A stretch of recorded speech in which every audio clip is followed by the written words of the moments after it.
Halo Kak Safira. Halo Kak.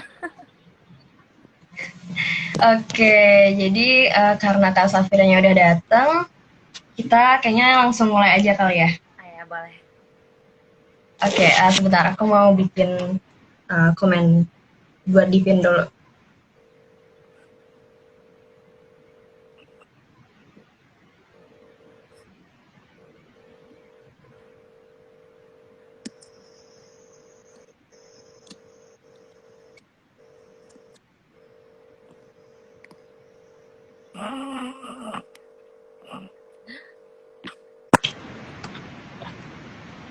Oke, tunggu bentar. Oke, udah siap. Oke, halo selamat malam Kak Safira. Halo, selamat malam Kak. Iya, gimana kabarnya Kak? Baik Kak. Aku baik, syukurlah sampai sekarang. Jadi sekarang Kak Safira mungkin bisa dimulai dari perkenalan dulu aja kali ya. Semuanya selamat malam. Kenalin, aku Safira. Aku perwakilan dari komunitas Kita Punya Kita.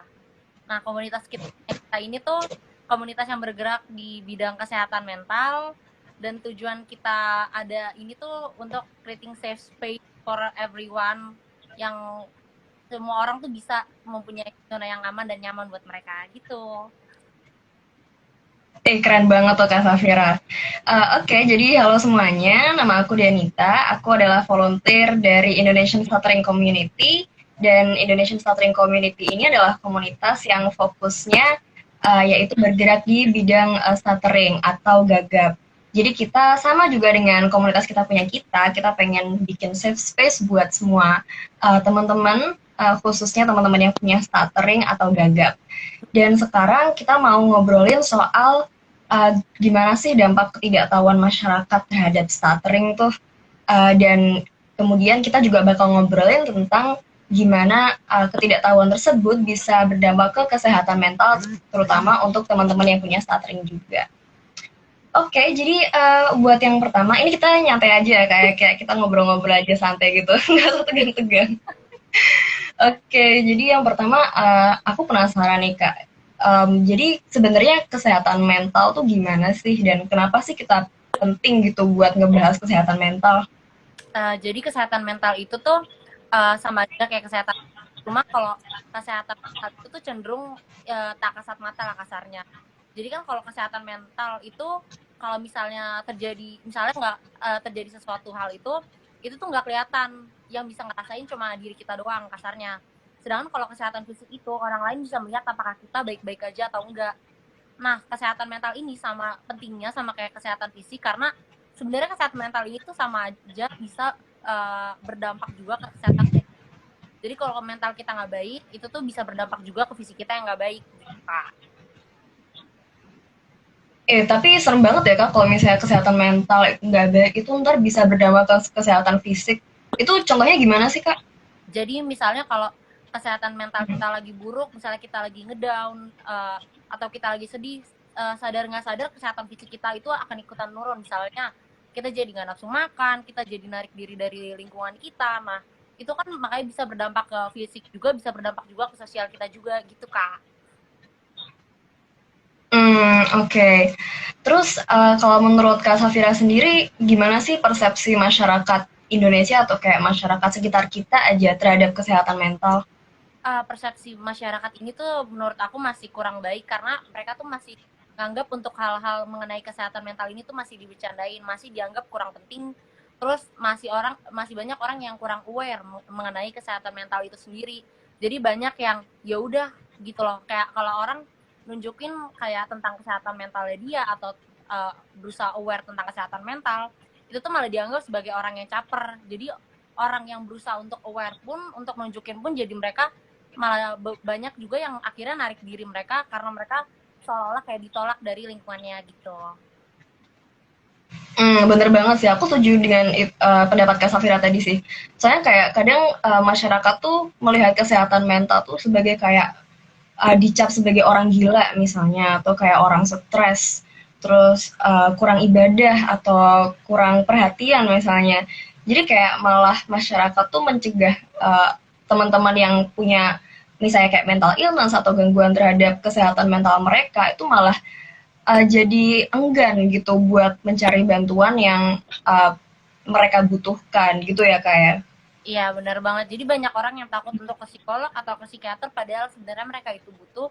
Jadi akhirnya mereka nggak jadi ke sana karena takut dianggap gila, takut dianggap yang nggak baik lah sama masyarakat atau lingkungan mereka sendiri. Yang padahal sebenarnya mereka tuh butuh, dan akhirnya kesehatan mental mereka jadi lebih nurun lagi gitu. Oke oke. Terus aku penasaran nih Kak, kalau misalnya dari komunitas kita punya kita tuh mereka perannya gimana sih buat teman-teman yang dengan persepsi masyarakat Indonesia yang kayak tadi terhadap kesehatan mental, terus komunitas kayak kita punya kita perannya gimana menurut Kakak? Kalau kita itu berperan lebih ke mengedukasi masyarakat dulu mengenai ibaratnya apa yang perlu dinormalisasi dan apa yang tidak perlu dinormalisasi mengenai kesehatan mental. Misalnya kayak kita kenalkan mengenai mental illness itu apa, mental illness itu contohnya ada apa aja, terus kayak misalnya toxic positivity itu apa, toxic masculinity itu apa. Jadi biar orang-orang itu lebih teredukasi dan mereka tuh tahu kalau mereka tuh sebenarnya tuh baik atau tidak melakukan suatu hal yang sebenarnya perlu dinormalisasi atau tidak gitu loh Kak. Ih keren banget sih Kak itu.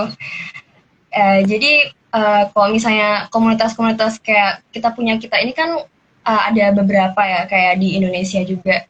Dan aku pikir dengan adanya komunitas ini selain mengedukasi masyarakat juga mereka bisa kasih safe space, mereka bisa ngasih suara buat mewakili teman-teman yang sekiranya mereka nggak bisa menyuarakan keluhan atau apa ya semacam hal-hal yang pengen mereka sembunyikan dari masyarakat karena persepsi masyarakat seperti itu.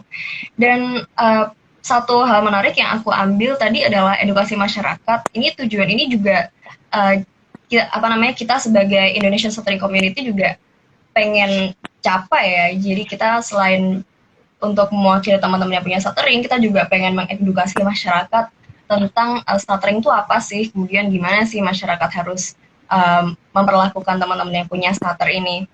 Jadi kalau misalnya Kak Safira sendiri gagap atau stuttering menurut Kakak sependek pengetahuan Kakak apa? Kalau yang aku tahu dari kegagapan ini itu sebenarnya penyakit gagap ini tuh sebenarnya berbeda dengan orang yang gagap karena nervous. Cuma kan stigma orang ini orang yang kegagapan ini tuh sebenarnya cuma dia sebatas nervous, sebatas dia takut, sebatas dia malu. Padahal setahu aku itu tuh lebih, itu kalau nggak salah kena di bagian sel atau saraf motoriknya dia itu, makanya itu dia bisa mengalami kegagapan. Kalau yang aku tahu gitu sih Kak.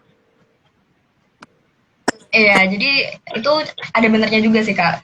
Karena kebanyakan masyarakat ini kan ngelihatnya kalau misalnya orang lagi demam panggung atau orang lagi tampil di depan umum, terus mereka kayak gagap gitu ngomongnya terbata-bata, oh pasti nervous nih. Padahal sebenarnya nggak cuma itu juga. Karena sebenarnya stuttering itu adalah salah satu, benar kata Kak Safira tadi, dia adalah gangguan wicara yang dia menyerang sisi otak yang berfungsi untuk semacam menghandle berbicara gitu. Dan kalau misalnya stuttering ini sendiri kan dia sebenarnya itu berkembang kebanyakan di anak-anak ya, usia anak-anak semacam 2 sampai 8 tahun itu lebih banyak untuk bisa mengembangkan stuttering. Tapi nggak jarang juga orang-orang dewasa itu bisa mengidap penyakit stuttering. Jadi ini cerita aja ya Kak ya. Jadi stuttering ini dia itu ada beberapa jenis. Kalau misalnya aku riset beberapa waktu barusan, jadi yang pertama itu ada development stutter. Development stutter itu ya yang kayak aku mention tadi, dia adalah stuttering yang berkembang di anak-anak. Kemudian yang kedua ada neurogenic stutter. Neurogenic stutter itu lebih ke stutter yang disebabkan oleh trauma atau injury atau luka di bagian otak gitu.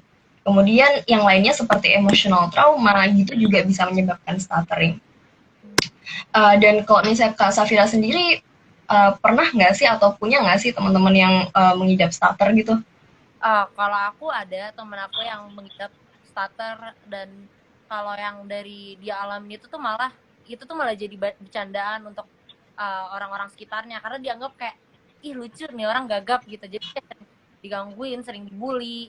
Yang sebenarnya kan banyak juga orang gagap tuh yang beberapanya itu tuh latah, nah jadi itu sering dibicarain juga, padahal sebenarnya dia tuh nggak mau, dia itu sebenarnya keganggu, cuma orang-orang menganggap itu lucu, jadi kayak dia ya udah mau gimana lagi gitu.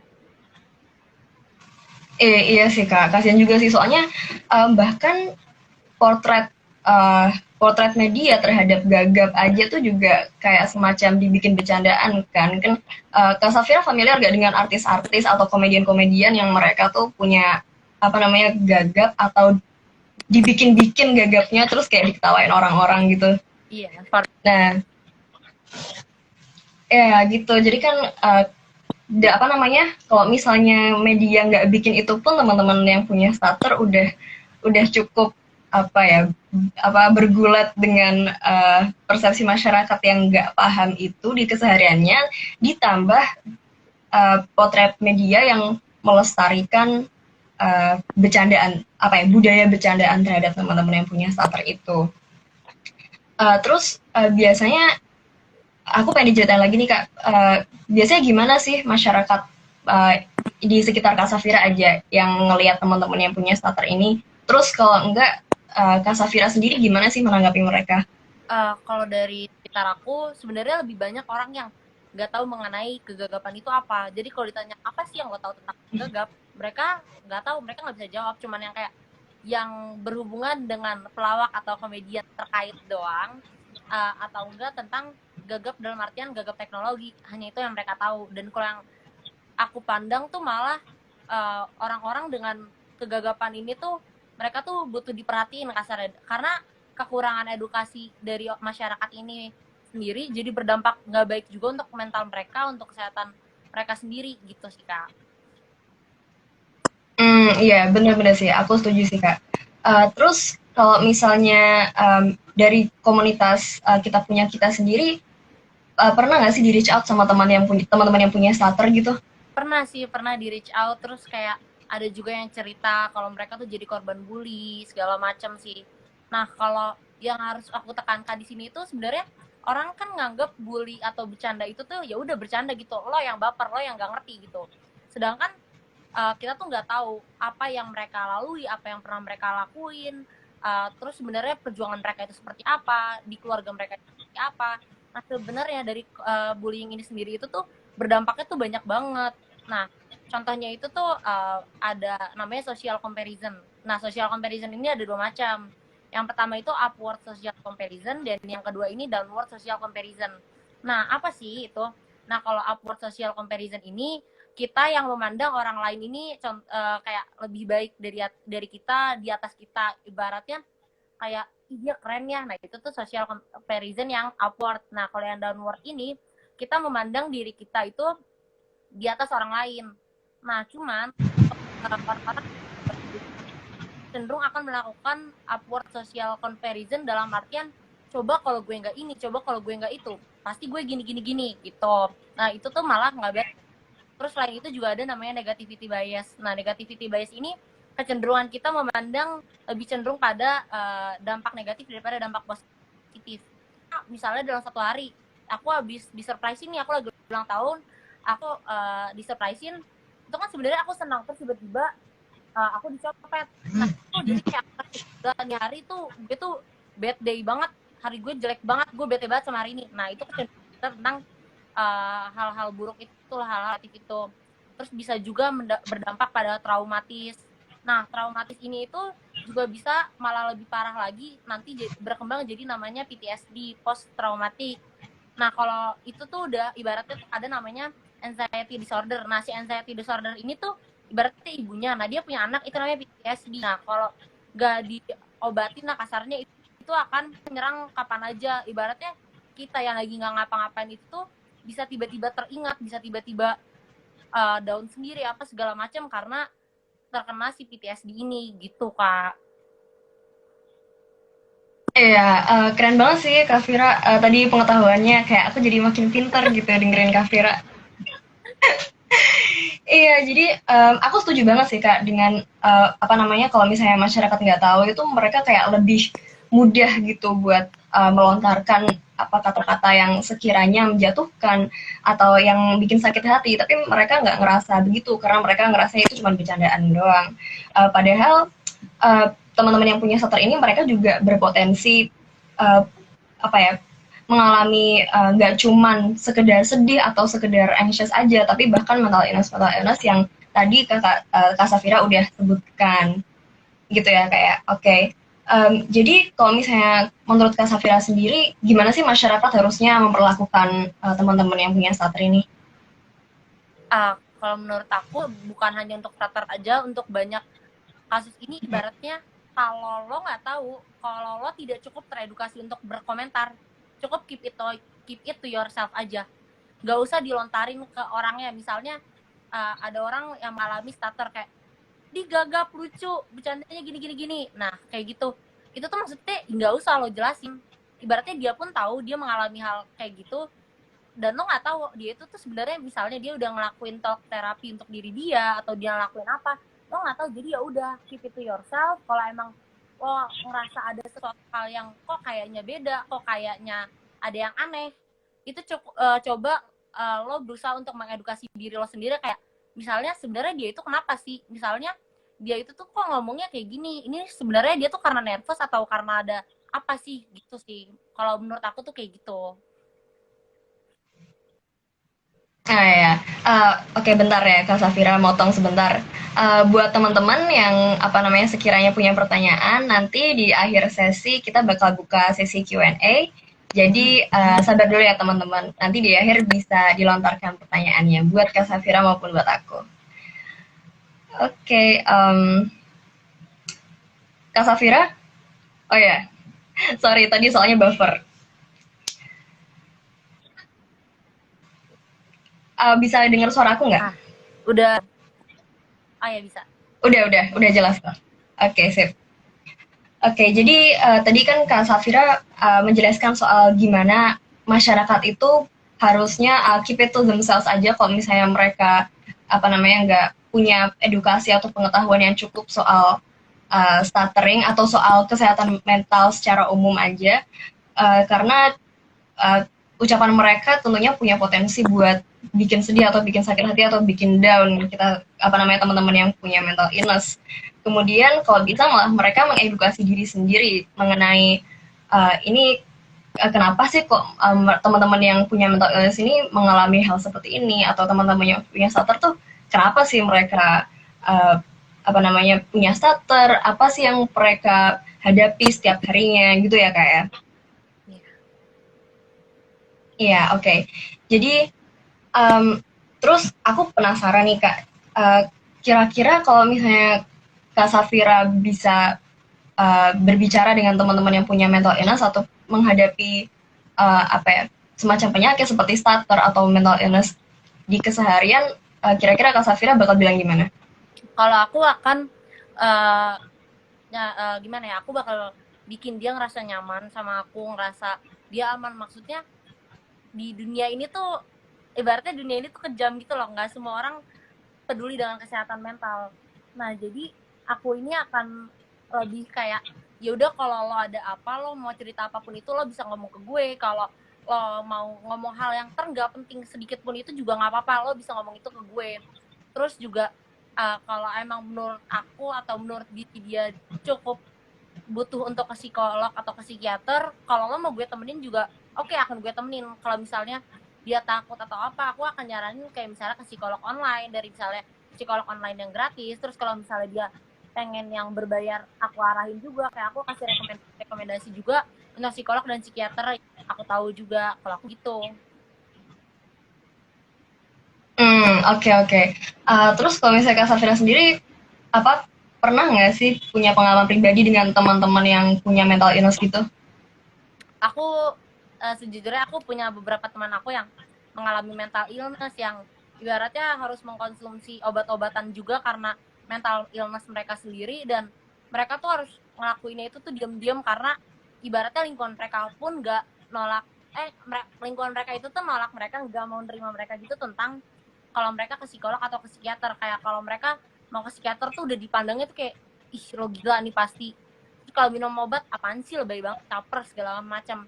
Nah sedangkan mereka itu tuh butuh, gak sedikit juga yang akhirnya harus berhenti untuk minum obat karena mereka gak, terus gak sedikit juga yang mereka tuh akhirnya nggak berani ke psikolog padahal mereka tuh ngerasa mereka tuh butuh, mereka ngerasa nyaman tapi akhirnya jadi nggak berani, walaupun even by chat pun mereka juga nggak berani karena takut ada yang tahu dan dianggapnya mereka nggak baik lah, kasarnya kayak gitu. Iya, bener banget sih Kak Safira. Aku juga sedih banget soalnya kayak apa ya, layanan psikologi atau layanan kesehatan mental di Indonesia ini kan miskin banget ya.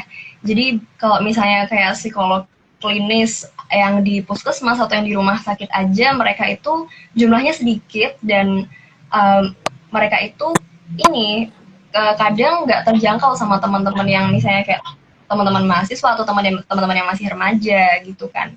Terus ya mau nggak mau mereka akhirnya beralih ke psikolog-psikolog online atau ke komunitas-komunitas yang apa yang bergerak di bidang kesehatan mental juga seperti kita gini ya kak ya.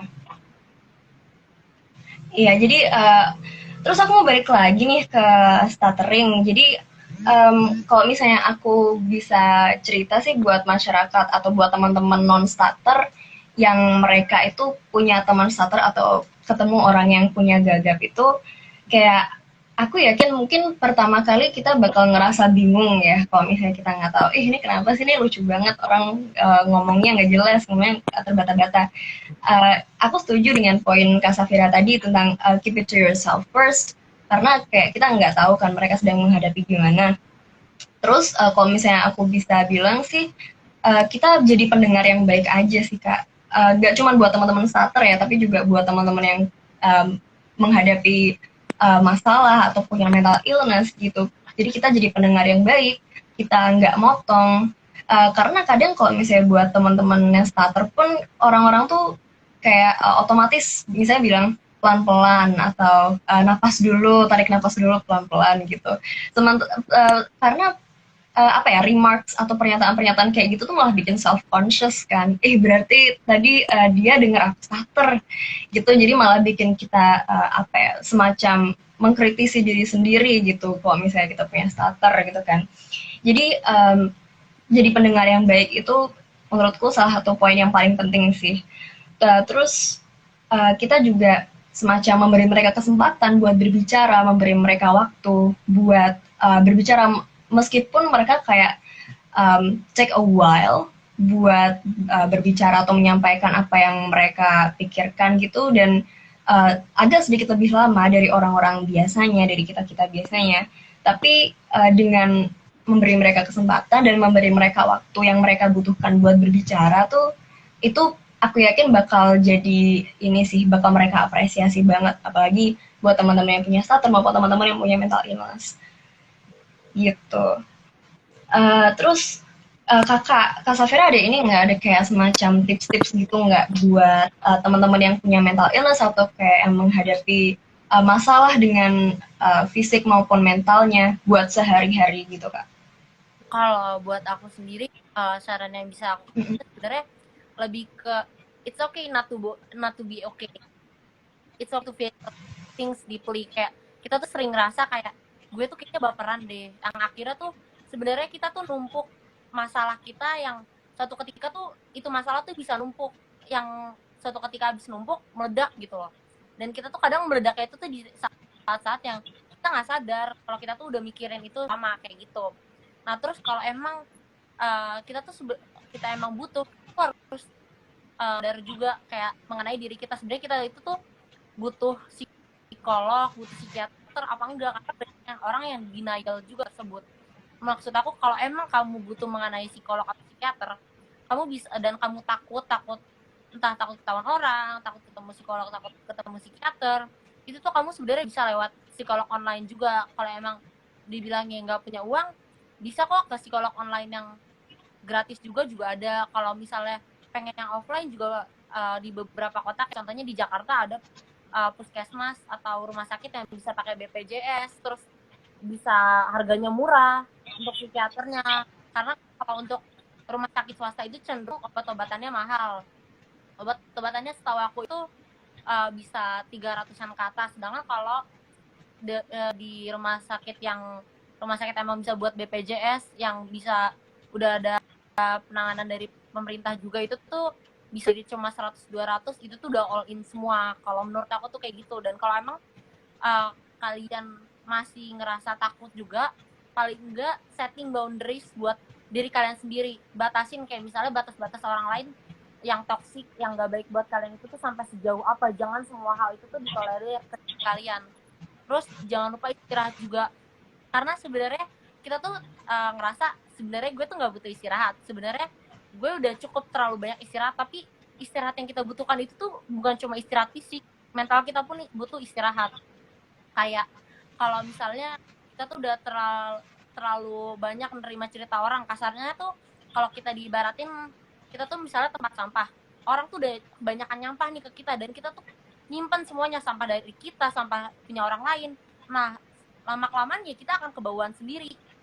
Sedangkan kita juga nggak nyalurin sampah itu ke tempat lain. Nah, ibaratnya tuh kalau kita ke psikolog atau ke psikiater, itu tuh kita tuh ngebuang sampah-sampah yang ada di diri kita itu dengan cara yang benar, gitu, Kak.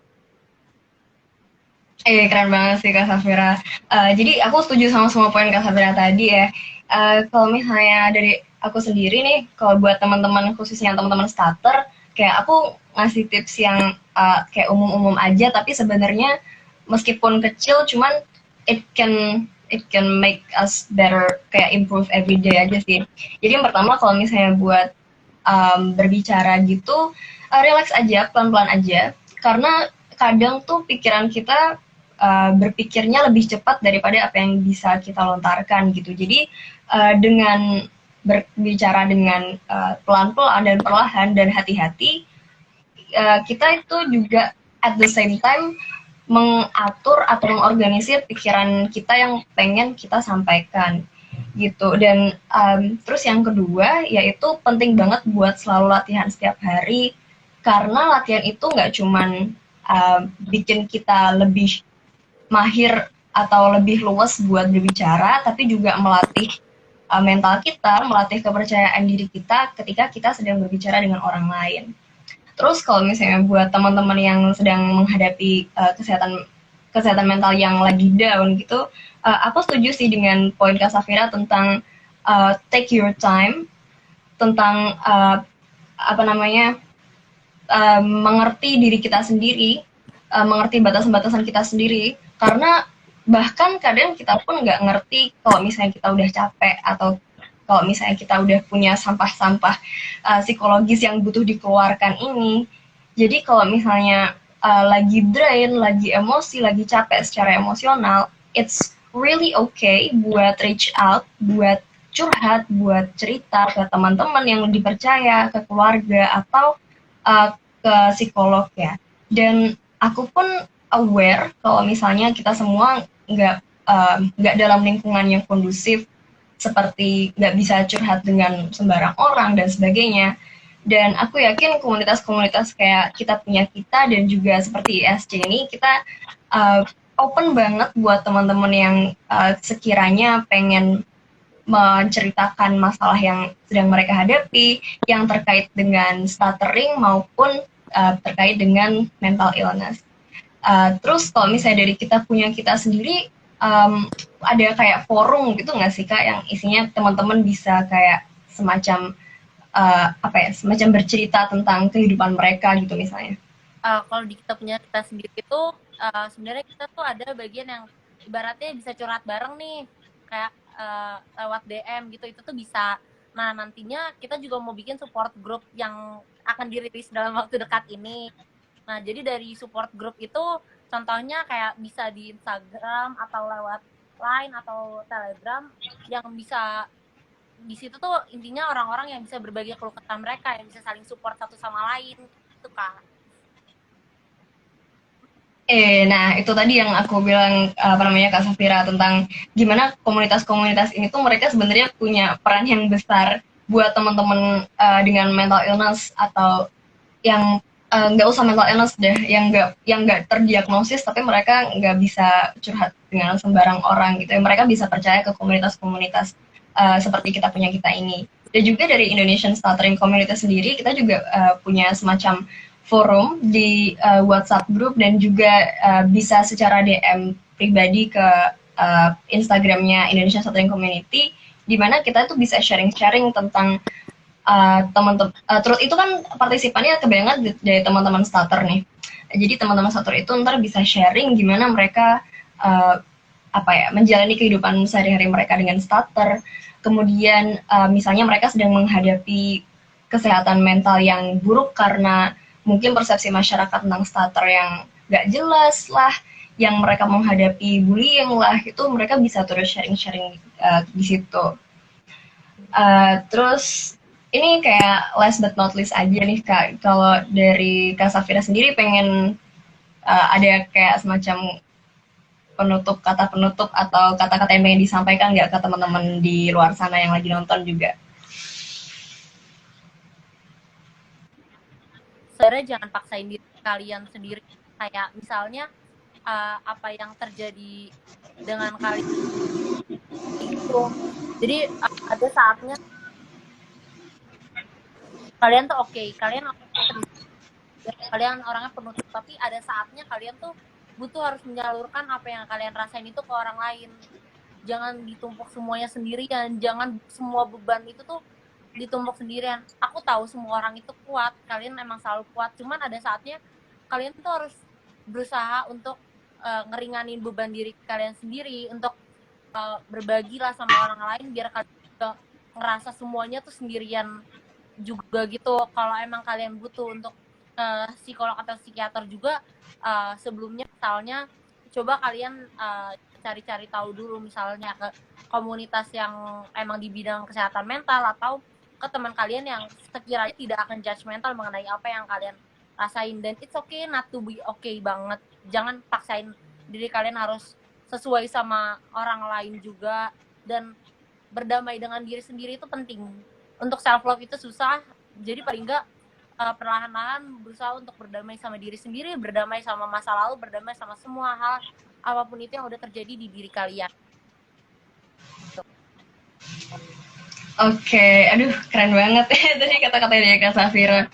Aku setuju banget sih Kak, gimana kita harus develop atau mengembangkan self love ini dengan berdamai dengan apapun yang menimpa kita, masalah-masalah kita, dengan stuttering, dengan mental illness, semuanya harus dimaafkan dengan berdamai dengan masalah-masalah tersebut. Niscaya kita juga bisa mencari bantuan-bantuan yang kita butuhkan. Oke, jadi begitu dulu obrolan dari kami. Sekarang kami bakal buka sesi Q&A buat teman-teman yang mau tanya sesuatu bisa langsung komen. Nanti kita bakal baca dan kita bakal langsung jawab on the spot.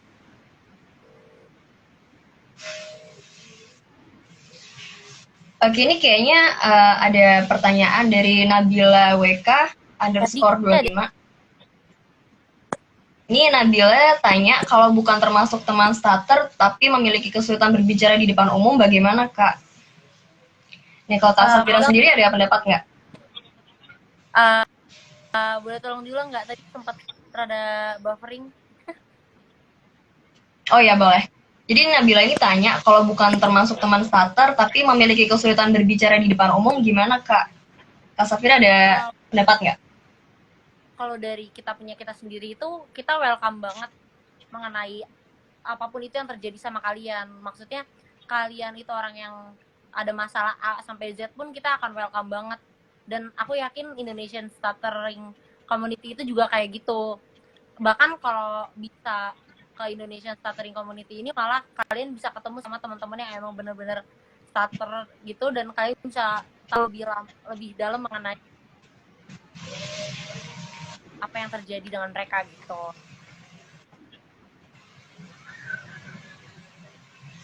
Oke, jadi ini Kak Safira buffering lagi ya, tapi nggak apa. Kalau misalnya aku boleh kasih pendapat, untuk kesulitan berbicara di depan umum ini kan memang ini ya, aku pun juga bisa relate karena aku kadang kalau misalnya nervous gitu jadi agak stuttering gitu. Meskipun mild ya, maksudnya nggak kayak diagnosis stutter yang serius.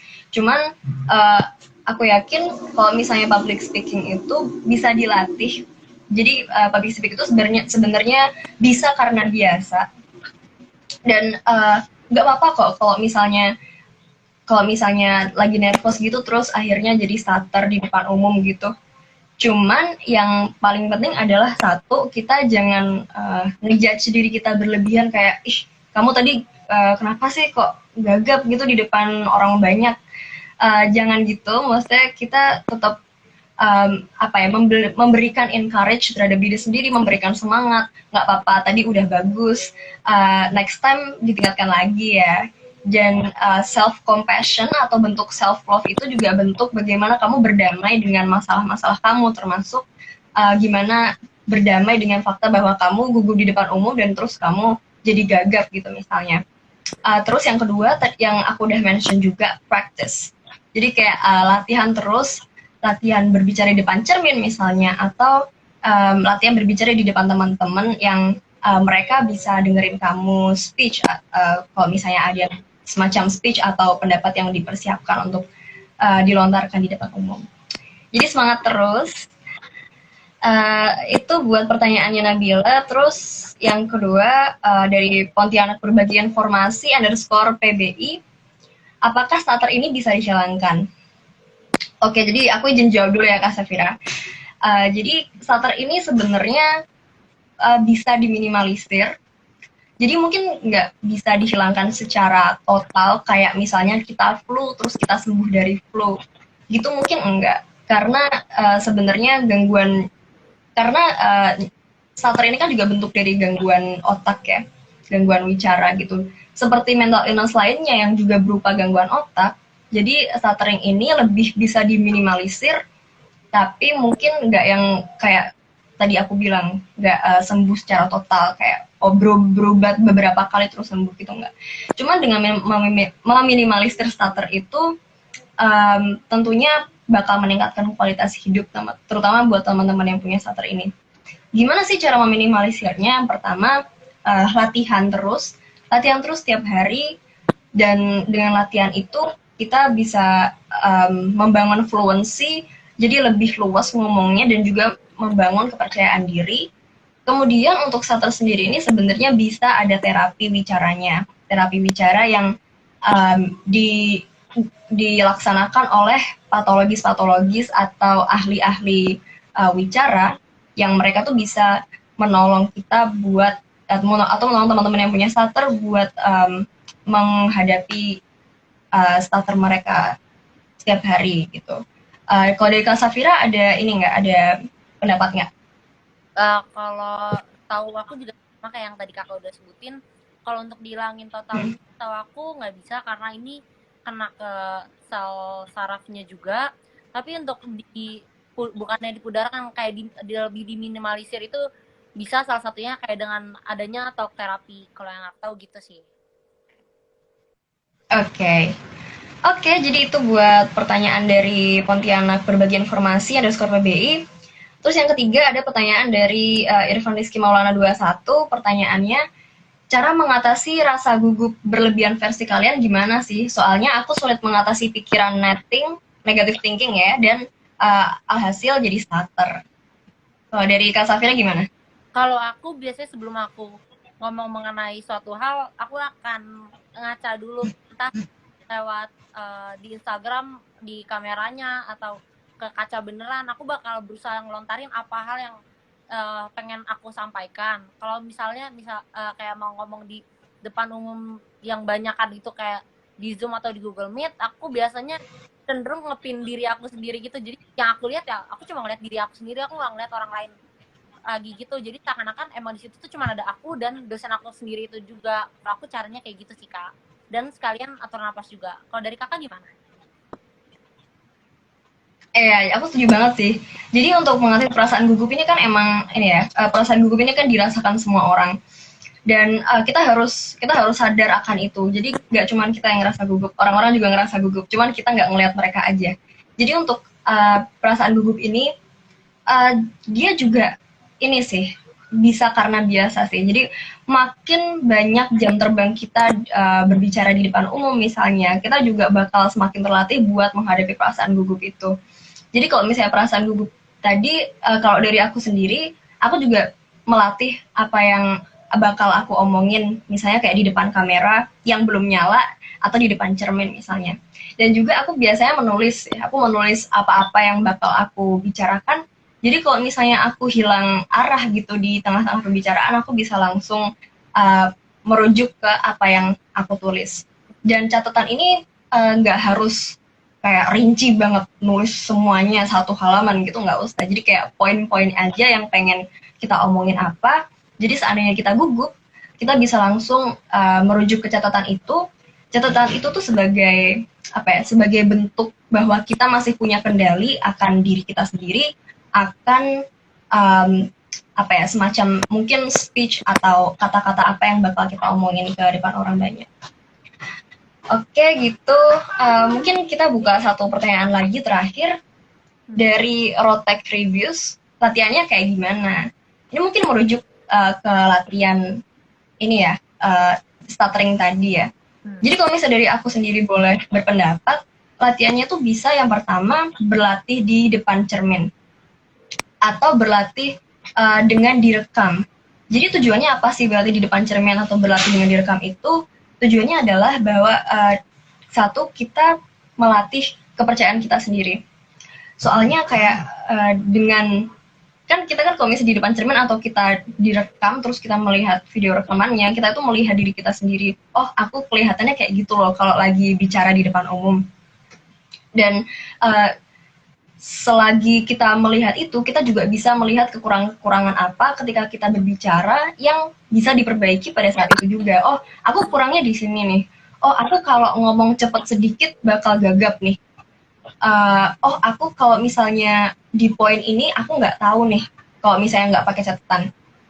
Terus ya kayak kekurangan kayak gitu tuh bisa kemudian diperbaiki selagi kita jalan gitu. Jadi buat kita aware aja sih sama diri kita sendiri.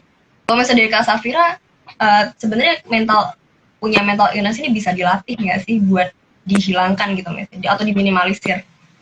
Kalau untuk yang beneran emang mental illness yang udah didiagnosis itu, setahu aku tuh bisa dihilangin. Ada yang juga nggak bisa dihilangin. Kalau bisa dihilangin itu, contohnya dengan pengobatan juga bisa, atau dengan terapi-terapi kayak gitu tuh bisa. Kalau yang untuk diminimalisir itu tuh lebih ke diminimalisir agar si mental illness ini tuh kambuhnya gak sesering biasanya. Kalau yang aku tahu tuh gitu. Gitu. Oke deh Kak Safira, aku rasa tadi pertanyaannya udah kejawab semua. Yang terakhir dari Wiwin Indeke _ mau nanya dong kakak-kakak, ini live di save nggak ya? Terima kasih. Ini live bakal kita save dari Indonesian Stuttering Community, jadi jangan khawatir kalau misalnya ada teman-teman yang tadi ketinggalan gitu, nggak dari awal, nanti bisa langsung nonton di Instagramnya Indonesian Stuttering Community. Jadi gitu aja. Jangan lupa buat teman-teman buat cek Instagram dari komunitas kita punya kita. Mereka lucu-lucu kontennya dan mereka bergerak di bidang yang tentunya penting banget buat diadres buat masyarakat semua, penting banget buat kita perhatikan, yaitu soal kesehatan mental. Oke deh, Kak Safira, terima kasih banyak atas waktunya sudah disempatkan ngobrol bareng sama kita. Sampai jumpa di kesempatan-kesempatan berikutnya. Ya, terima kasih juga Kak. Sampai jumpa. Thank you Kak Safira. Thank you.